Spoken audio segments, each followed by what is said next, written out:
तो दोस्तों यदि मैं बोलूं कि इन 5 वर्ड्स के द्वारा आपकी स्पोकन इंग्लिश के लगभग 30 से 40% भाग है वो खत्म हो जाता है, तो ये कुछ गलत नहीं है, क्योंकि ये वर्ड्स कुछ ऐसे हैं जिनके द्वारा आप ज़्यादातर स्पोकन इंग्लिश के सेंटेंसेस को बनाते हैं। तो चलिए इनकी मीनिंग को समझते हैं और अच्छे से इन्हें जानते हैं। तो देखिए, सबसे पहला जो वर्ड है वो है आपका लेट। लेट का मतलब होता है करने दिया जाता है या फिर करने दो। इसका मतलब है कि कोई कार्य करने दिया जाता है या फिर किसी कार्य को करने दो। मतलब हम किसी व्यक्ति से बोलते हैं भाई इसे ये कार्य करने दो, या फिर हमारे द्वारा किसी के लिए कोई कार्य करने दिया जाता है, उस वाले सेंस में आप लेट का यूज करते हैं।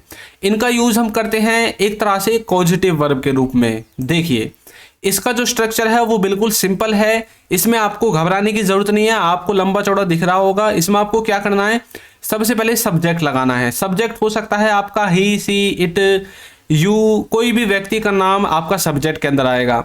उसके बाद फिर आपको लगाना है लेट, फिर लगाना है मी, अस, हिम, हर, यानी कि ये जो वर्ड्स हैं ये आपके ऑब्जेक्टिव केस के अंदर आते हैं। OBJ मतलब ऑब्जेक्टिव केस के अंदर आते हैं। फिर आपको वर्ब लगानी है, फिर आपको OW का मतलब है अदर वर्ड्स लगाने हैं जो आपके सेंटेंस में बच जाते हैं। तो इस तरह से लेट का स्ट्रक्चर बनता है। देखिए, लेट की फर्स्ट, सेकंड और थर्ड ये सब फॉर्म जो भी हैं, आपको लेट इनका ही यूज करना है। ये बात आपको याद रखनी है। लेकिन कहीं पर लेट्स आ सकता है, वो डिपेंड करेगा कि आपका सेंटेंस क्या है। तो चलिए इसके एग्जांपल देखते हैं। तो देखिए, उसे पढ़ने दो, उसे पढ़ने दो, तो इंग्लिश बनेगी लेट हिम स्टडी। इसका मतलब है कि किसी को कुछ करने दो, वहां पर हम इसका यूज करते हैं। नेक्स्ट है हमें अंदर आने दो या फिर हमको अंदर आने दो, तो इंग्लिश बनेगी लेट अस कम इन, हमें अंदर आने दो। कम इन का मतलब है अंदर की तरफ आना, और लेट हमने स्ट्रक्चर से लिख दिया है, और अस का मतलब है हमें। मैंने आपको बताया था इसमें ऑब्जेक्टिव केस लगेगा। अब वैसे तो देखिए, हमें के लिए हम यूज करते हैं वी, लेकिन वी का जो ऑब्जेक्टिव केस है वो होता है अस, तो इसलिए हमने अस लगाया। ऊपर देखिए, उसे पढ़ने दो, तो उसे के लिए हम लड़के के लिए ही और लड़की के लिए सी लगाते हैं, लेकिन हमने उसका ऑब्जेक्टिव केस लगाया है लड़के के लिए हिम। और यदि हम चाहते हैं तो यहाँ पर हर का यूज भी कर सकते हैं यदि कोई लड़की के बारे में हम बात कर रहे हैं। उन्हें सच देखने दो, उन्हें सच देखने दो, तो इंग्लिश बनेगी let them see the truth, उन्हें सच देखने दो।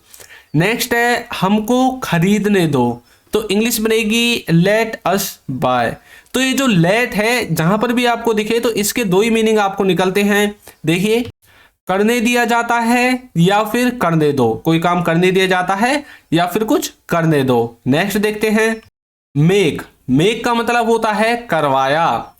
किसी ने किसी से कोई काम करवाया, वहां पर आप मेक का यूज करेंगे। अब कुछ बच्चे सोच रहे होंगे जो भी बिगिनर हैं कि मेक का मतलब तो होता है बनाना, कोई चीज बनाना।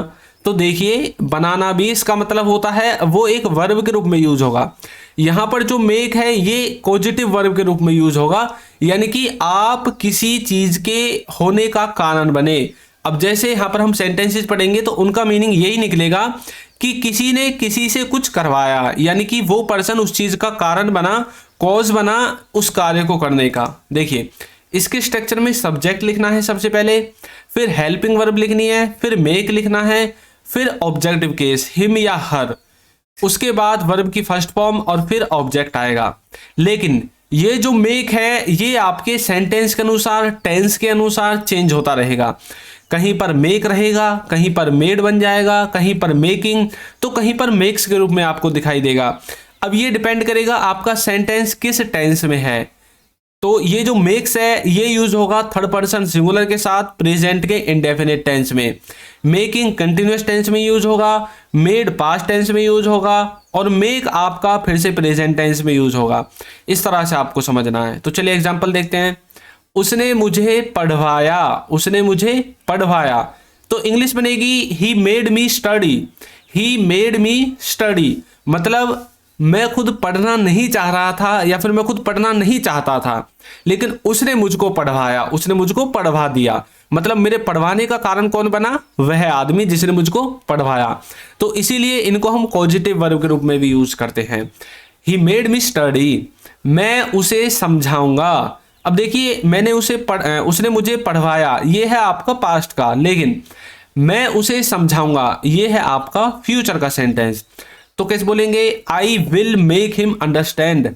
आई आपका सब्जेक्ट है एक तरह से, विल आपकी हेल्पिंग वर्ब के रूप में यूज हुआ है, और उसके बाद यहां पर मेक लगा दिया गया है जैसा कि सेंटेंस के स्ट्रक्चर में था। फिर आपका ऑब्जेक्टिव केस यूज हुआ है, उसके बाद आपकी वर्ब आ गई है।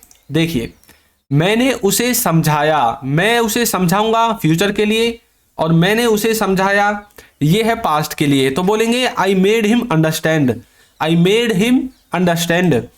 उसने हमें दिखवाया, तो बोलेंगे he made me watch, he made me watch.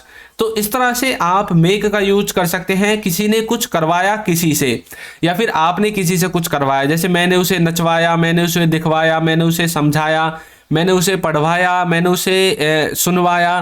तो ये जो वर्ड्स होते हैं इनके लिए आपको मेक का ही यूज करना है, और ये डिपेंड करेगा कि मेक आएगा या मेड आएगा या मेकिंग आएगा या मेक आएगा या मेक्स आएगा। ये आपके सेंटेंस के टेंस के ऊपर डिपेंड करेगा। तो नेक्स्ट है गेट। गेट का मतलब होता है कुछ करवा दूंगा या फिर कुछ करवाना, कुछ करवा दूंगा या फिर कुछ करवाना। देखिए ये जो मेक है यहां पर तो आप खुद किसी काम को करवाने के कारण बनते हैं, आप खुद, यानी कि जो बात है वो दो लोगों के बीच में है। जैसे यहां पर देखिए उसने मुझे पढ़वाया, एक मैं हूं और एक वो है जिसने मुझको पढ़वाया, तो दो लोगों के बीच में बात है। लेकिन जो गेट है इसमें बात दो लोगों के बीच में नहीं होगी, इसमें बात होगी तीन लोगों के बीच में। एक मैं होऊंगा, एक आप होंगे, जिनके जो उस बात के बारे में बात करेंगे, लेकिन जो काम को करेगा वो कोई थर्ड पर्सन होगा। मैं आपसे बात करूंगा कि भाई वो ये करवा रहा है, तो मतलब वो किसी थर्ड पर्सन से करवा रहा है। तो कुछ करवा दूंगा या फिर कुछ करवा दिया, उसी तरह से कुछ करवाना, इस वाले सेंस में गेट का यूज करना है। स्ट्रक्चर बिल्कुल सिंपल है, सबसे पहले सब्जेक्ट, फिर हेल्पिंग वर्ब, फिर गेट, और फिर वर्ब की थर्ड फॉर्म आएगी। इसमें जो गेट है ये उसी तरह से चेंज होगी जिस तरह से आपका मेक चेंज हुआ था। गेट, गॉट, गेट्स और गेटिंग, इस तरह से आपके टेंस के अनुसार। देखिए मैं खाना बनवा रहा हूं, मैं खाना बनवा रहा हूं, तो पॉजिटिव वर्ब में इसका सेंस निकलेगा मैं खाना बनवा रहा हूं। मतलब अब जैसे मैं आपसे बात कर रहा हूं कि भाई मैं खाना बनवा रहा हूं, तो मुझे बाद में कॉल करना। आपने मुझे कॉल किया और मैं बोल रहा हूं भाई मैं अभी खाना बनवा रहा हूं, आप मुझे बाद में कॉल करना। अब खाना मैं किससे बनवा रहा हूं? अपनी मम्मी से, सिस्टर से, यानी कि घर में जो खाना बनाते हो उनसे मैं खाना बनवा रहा हूं। तो मतलब ना तो मैं काम को कर रहा हूं और ना आप काम को कर रहे हैं, काम को कोई थर्ड पर्सन करता है, तब आपको गेट का यूज करना है। तो इसकी जो इंग्लिश थी वो क्या बनी थी? I am getting food cooked, I am getting food cooked. तो इस तरह से आपको इसका यूज करना है। नेक्स्ट देखिए वो सामान भिजवा रहा है, वो सामान भिजवा रहा है। अब देखिए सामान को ना तो वो भेज रहा है ना कोई और भेज रहा है, मतलब कोई थर्ड पर्सन उस काम को करवा रहा है। मैंने तो सिर्फ बोला है कि भाई सामान भिजवा दो। अब सामान को कोई और ही भिजवा रहा है, तो बोलेंगे he is getting goods Saint, he is getting goods Saint. तो इस तरह से आपको गेट का यूज करना है। तो ऊपर वाले में देखिए रहा हूं, रहे हैं, यहां पर देखिए कंटिन्यूटी को दिखाता है, और नीचे वाले में भी। तो इसलिए गेट के साथ आईएनजी लगाकर गेटिंग हमने लगा दिया। लेकिन अब नेक्स्ट देखिए मैंने पत्र लिखवाया, इसका मतलब क्या है? इसका मतलब ये है हम पास्ट में बोलना चाहते हैं, तो बोलेंगे I got the letter written, I got the letter written. तो यहां पर गॉट का यूज कर दिया है क्योंकि पास्ट का टेंस है। तुम इसे करवा दो, तुम इसे करवा दो, तो इंग्लिश बनेगी you get it done, you get it done, तुम इसे करवा दो। इस तरह से आप गेट का यूज कर सकते हैं अलग अलग सेंस में। तो गेट का समझ में आ गया। नेक्स्ट देखिए यदि अभी तक आपने हमारी बुक्स को परचेज नहीं किया है तो लिंक डिस्क्रिप्शन बॉक्स में है, वहां से जाकर आप इन्हें परचेज कर सकते हैं। और यदि ऐप को डाउनलोड नहीं किया तो ऐप को जरूर डाउनलोड करें, बुक्स को परचेज करें ना करें, लेकिन ऐप को जरूर डाउनलोड करें। इसका लिंक आपको नीचे डिस्क्रिप्शन बॉक्स में मिल जाएगा और फ्री ऑफ कॉस्ट है। कंप्लीट इंग्लिश ग्रामर कराई गई है, लिंक डिस्क्रिप्शन में है, जाकर जरूर डाउनलोड करें। नेक्स्ट है हेल्प। हेल्प का मतलब होता है मदद या फिर सहायता करना, किसी की मदद करना या सहायता करना। अब देखिए कैसे यूज होगा। इसमें सबसे पहले सब्जेक्ट, फिर हेल्प, फिर पर्सन, फिर वर्ब की फर्स्ट फॉर्म और फिर ऑब्जेक्ट। ये जो हेल्प है ये हेल्प ही रहेगा, लेकिन कहीं पर हेल्प्ड भी यूज हो सकता है, ये बात आपको याद रख लेनी है। देखिए, वह नए शब्द याद करने में मेरी मदद करता है, यानी कि वह मेरी सहायता करता है नए शब्दों को याद करने में। तो बोलेंगे he helps me learn new words. अब देखिए हेल्प्स क्यों आया, क्योंकि थर्ड पर्सन सिंगुलर है ही, और इसके साथ लगेगा एस या ईएस, क्योंकि टेंस है प्रेजेंट का इंडेफिनेट। तो he helps me learn new words, हमने वहां पहुंचने में उसकी मदद की, मतलब पास्ट की बात है, तो मैंने बोला था हेल्प्ड भी लग जाएगा। तो बोलेंगे I helped him to reach there, I helped him to reach there. इस तरह से आप हेल्प का यूज करेंगे। नेक्स्ट है हैव। हैव का मतलब होता है पॉजिटिव वर्ब में कुछ करवाना, किसी से कुछ करवाना। अब हैव के कई तरह से हम यूज कर सकते हैं, इसका स्ट्रक्चर देखते हैं। सबसे पहले सब्जेक्ट लगेगा, फिर हैव, फिर पर्सन, फिर वर्ब की थर्ड फॉर्म। अब हैव का कहीं पर हैव यूज होगा प्रेजेंट के लिए, यदि पास्ट के लिए बोलेंगे तो हैड यूज होगा।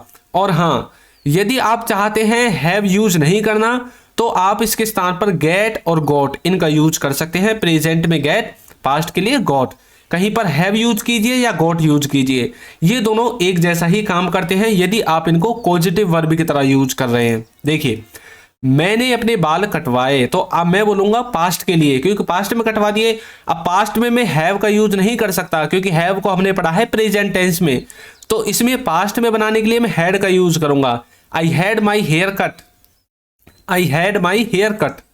मैंने फोन ठीक करवाया, तो बोलूंगा I had the phone repaired, I had the phone repaired.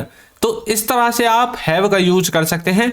यदि प्रेजेंट की बात करेंगे तब आपको हैव का यूज करना है, पास्ट की हमने बात की है तो हैड का यूज कर देना है। और यदि आप चाहते हैं इनके स्थान पर गेट का यूज करना तो गेट की सेकंड फॉर्म गॉट का आप यूज कर सकते हैं। समझ में आ गया? अब मैं आप सबकी प्रैक्टिस के लिए आपको एक सेंटेंस देता हूं, उसने खाना बनवाया, उसने खाना बनवाया। तो इसको आपको ट्रांसलेट करके कमेंट बॉक्स में जवाब देना है। तो देखते हैं कितने बच्चों ने इसको अच्छे से सीखा है। और हाँ, ऐप का लिंक और बुक का लिंक जो है डिस्क्रिप्शन बॉक्स में है, वहां से जाकर आप इन्हें डाउनलोड कर लीजिए। तो दोस्तों, आपको वीडियो कैसी लगी है जरूर बताइएगा, और यदि अभी तक आपने हमारे चैनल को सब्सक्राइब नहीं किया है तो चैनल को सब्सक्राइब कर दीजिए, वीडियो को लाइक कर दीजिए और एक अच्छा सा कमेंट करना बिल्कुल ना भूलें। Thank you.